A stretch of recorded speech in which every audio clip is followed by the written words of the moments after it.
we'll try and understand what colonialism is. Let us have a look at the definition first. The practice of acquiring full or partial political control over another country, occupying it with settlers and exploiting it economically. This is called colonialism. So let me give you an example. Suppose there are two countries, A and X, and if A acquires either full or partial control over X, A settles its citizens in X so that they can carry out trade in that particular country, and A tries to exploit the resources of X and tries to gain at the cost of X, then this practice is called colonialism. Now please understand, whenever we are going to discuss colonialism in this particular session, I will be using two terms. One term is the colonial superpower and the other term is the colony. Now in the example that I just took, A, which tried to exploit X, would be called a colonial power or a colonial superpower. On the other hand, the country which is getting exploited because maybe it is militarily or financially, economically weaker, will be called the colony. So now what happens in colonialism? The colonial superpower acquires control over the colony, settles its own citizens in the colony so that they can carry out trade and manage the affairs of that colony, and then the whole objective is to exploit the colony financially, economically, and to gain from that. Then this practice would be termed as colonialism. Now, as far as the history of colonialism is concerned, it started way back around 15th century. We'll be discussing that also. And at that point of time, the colonial superpowers were countries basically from the European continent, including Belgium and Britain, Denmark, Holland, France, Russia, Portugal and Sweden. There is a reason why these colonial powers were basically all from the European continent. You must have read in your history course that this was the period of awakening in Europe, Enlightenment, Renaissance. This was a period when education was widespread in Europe. There were so many inventions and discoveries taking place. So many scientific breakthroughs were taking place, and there were so many intellectuals who were born in this age, and they contributed to the overall development of their own country as well as the continent. And this was why Europe emerged as a predominant power during these times. And so the countries which later on became colonial powers were basically all from Europe. You have a look at the countries which have been given here: Belgium, Britain, Denmark, Holland, France, Portugal, Sweden, Russia. All countries are basically from the European continent.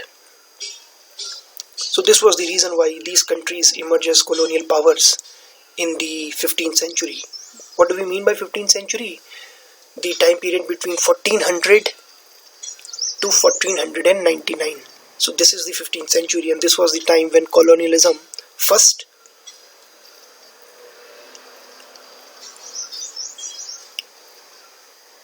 got introduced. Now, some of the restrictions which these colonial superpowers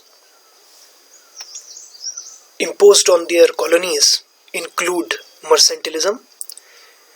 Now, mercantilism meant that the colonies could trade only with the metropole. What is the meaning of the metropole? Metropole basically means the mother country. Herein we are referring to the country which has colonized, or this colonial power which has colonized a particular country, so that particular colonial power would be called the metropole. For example, suppose, let's say, Britain set up its colony in India. We know about that, and it was only in 1947 that we gained freedom from the British rule. Now in this case, Britain is the mother country, the colonial power, and hence will be termed as the metropole, while the colony is India, right? So now in mercantilism, the colonies were forbidden from trading with any other country except the metropole. Now this was the practice of mercantilism. And secondly, there was rampant economic exploitation of resources in the colonies by the colonial powers. We will take up the case of India also later on, and we'll discuss it in detail, how the British colonialism exploited the resources of its colonies here in India. There was also slave trade. Slave trade was basically conducted with the objective of obtaining cheap manpower. Some of these countries, they required people to work in the fields or to maybe work in small factories, and that is why they took away people from their colonies as slaves, and then they forced them to work for them without paying them anything in return, except for the meals and the meager clothing with which they were expected to survive. So slave trade was also rampant, and this was one reason why colonialism became very unpopular among the colonies and the people residing in the colonies, the original inhabitants of the colonies. Now let us try and understand what happened later on. Late in 19th century, there were some other colonial powers which joined the older colonial powers. In fact, what happened was that the power and the influence of the older colonial powers, including Belgium, Denmark and Sweden, it declined, and some new colonial powers emerged, which included mainly Japan, Germany and Italy. Now this is something that you need to bear in your mind, that Japan was an exception in the sense that Japan was the only country, only colonial superpower which did not belong to Europe. It was basically from the Asian continent, and because of the military power it had acquired and because of the economic might of its country, the Japanese were able to become a colonial superpower, and they also started acquiring colonies, specifically in the regions surrounding their country, including in China and Korea. So in late 19th century, we see that some more names are added to the list of colonial powers, while some of the erstwhile colonial powers, including Denmark specifically and Sweden, their influence declined as a colonial power. It is said that in 1800, European colonies covered 35% of the globe, which means that 35% of the globe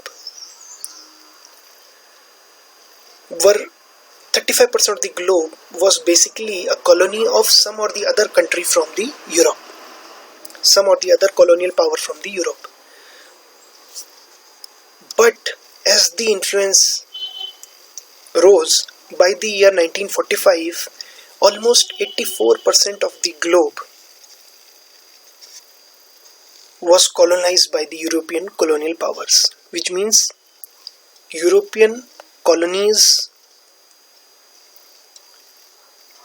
were to be found in almost 84% of the area of the globe. So this was the level of dominance that European countries demonstrated, and increased the number and the size of their colonies in various continents, including in Asia and Africa and South America also. However, in the post-World War II, that is after 1945, when World War II ended, slowly and gradually movements started spreading among the different colonies, and most of these colonies started gaining freedom from the colonial rule. And specifically in the time period from 1945 to 75, if you look at the world history, you will find so many countries gained their freedom from the colonial rule, and the list also includes India, which gained its freedom in 1947, and Pakistan, which also gained its freedom from the colonial rule in the same year. So many countries gained freedom during this particular era, 1945 to 75. After this also, a few countries which were still colonies, they were also able to gain their freedom from the colonial rule. However, now if you look at the globe now, you would find that only a few colonies still remain on the world map, and it is expected that sooner or later they would also be able to gain freedom from the colonial rule. Now let us have a look at the colonial empires in 1800. This particular map has been actually drawn by George T, and he has shown the various colonial empires in the 1800, that is the beginning of the 19th century. And you can see here that most of the area in Asia, Australia and Africa, you would find that this was free from any colonial rule. This was the 1800s, and it was free from any colonial rule. If you look at India specifically, you will find that there were colonies only on the eastern and the western coast, while on the eastern coast, that is the coast near the Bay of Bengal, you find that United Kingdom, you look at the colors, the color coding has been shown. So you look at the color, you will find out that the western coast was controlled by United Kingdom, while the eastern coast was under the control of the United Kingdom. While if you look at the western coast, except for a few areas, which includes Goa, the remaining areas were under the control of United Kingdom. While if you look at the Goa and the adjoining areas, it was under the Portuguese control. So it was being controlled at that point of time by Portugal, which was one of the colonial powers of that time. If you look at Sri Lanka, just below India, you would find that it was also under the control of colonial superpowers. And then parts of Africa, you look at, Portugal had control of few parts on the eastern as well as the western coast, and then we also see that the southern tip is also being controlled by one colonial power. But if you look at North America and South America, you will find that most of the areas in the two continents, North America and South America, they were under the Spanish colonial control. You look at the area coded with the yellow color, and this is the area which was under the control of the Spanish colonial empire. So these were all the areas which were the colonies of Spain at that point of time. We should understand that this is the reason why Spanish is one language which is popularly spoken in these areas even now, though these areas have now gained freedom from the colonial rule. And this South America the area which were under the colonial rule include parts of Mexico and Argentina and Chile and so on and so forth. So now these countries are free from the colonial rule, but because of that tradition, because of that history of Spanish colonial control, Spanish, the main language which is spoken in Spain, is still a very popular language and is spoken by masses in many countries of South America. If you look at the eastern part of the South America, you will find that quite a large area was under the Portuguese control, and it has been shown by the green color. In the North America also, you find that the country which is now known as Mexico was under the Spanish control. So this was the picture at the time of 1800, at the beginning of 19th century, and as we have just seen, around 35% of the area of world area was under colonial control. Africa and Asia and Australia specifically, they were largely free from any colonial influence. Of course, in India at that point of time, the United Kingdom exerted a little bit of control, and there was some Portuguese presence also on the western coast. Now let us have a look at the picture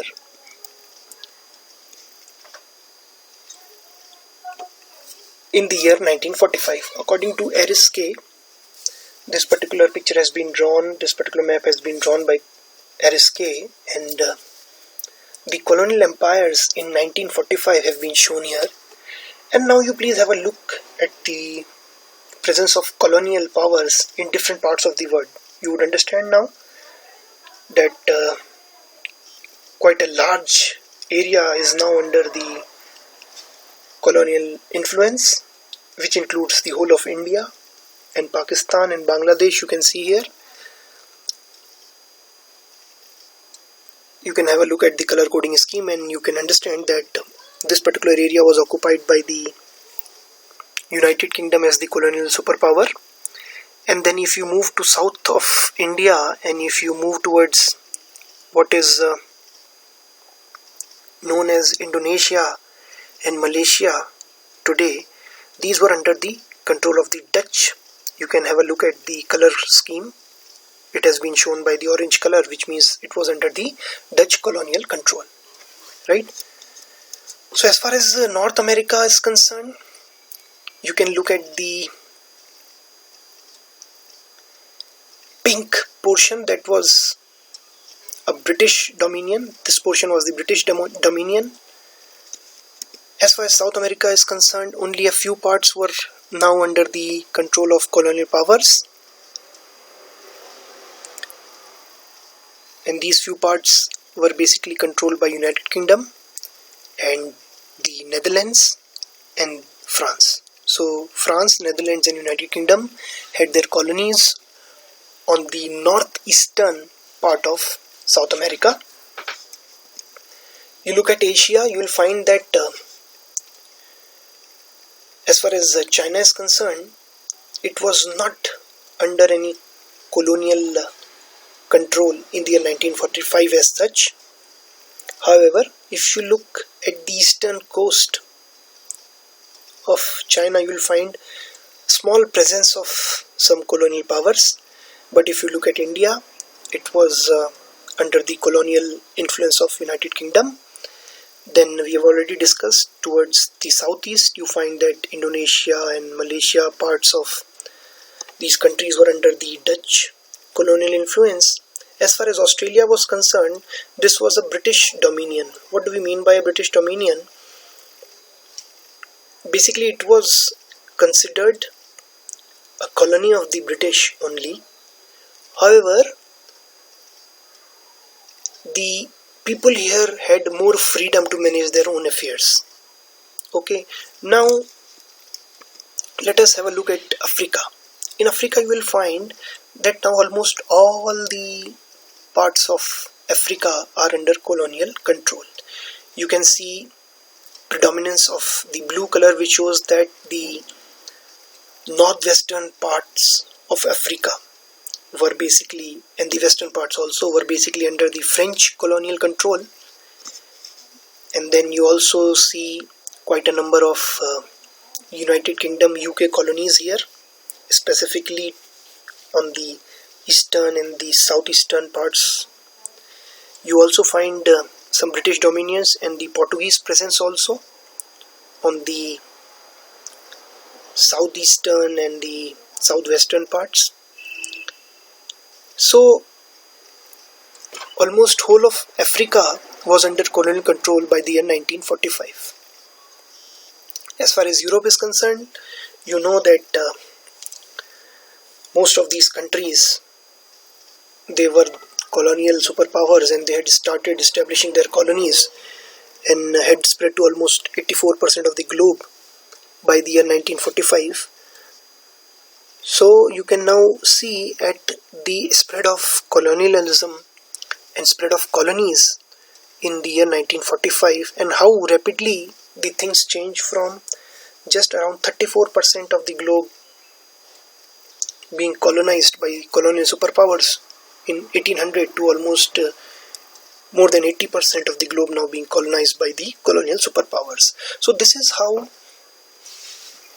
colonies had expanded during the time period between 1800 and 1945. But what happened after the World War was that most of these colonial powers, their influence declined.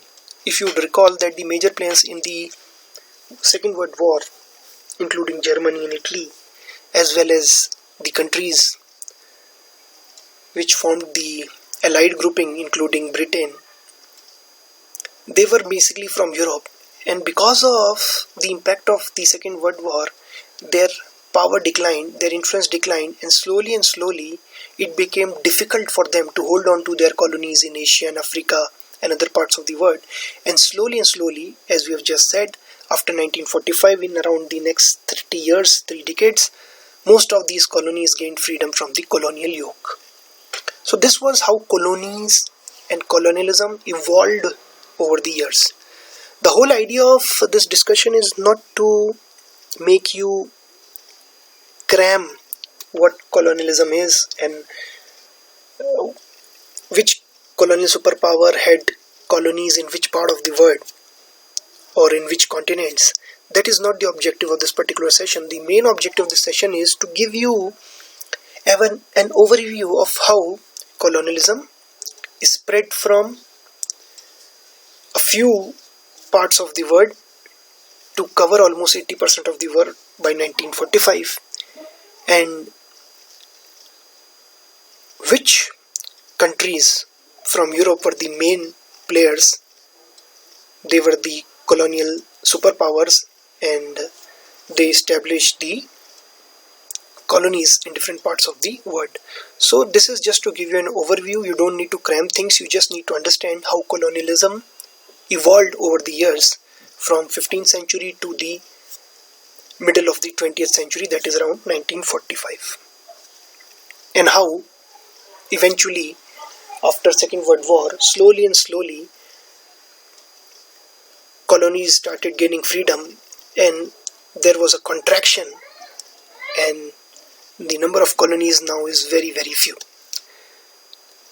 In the next 2 sessions, we'll be discussing the impact of colonialism on the colonies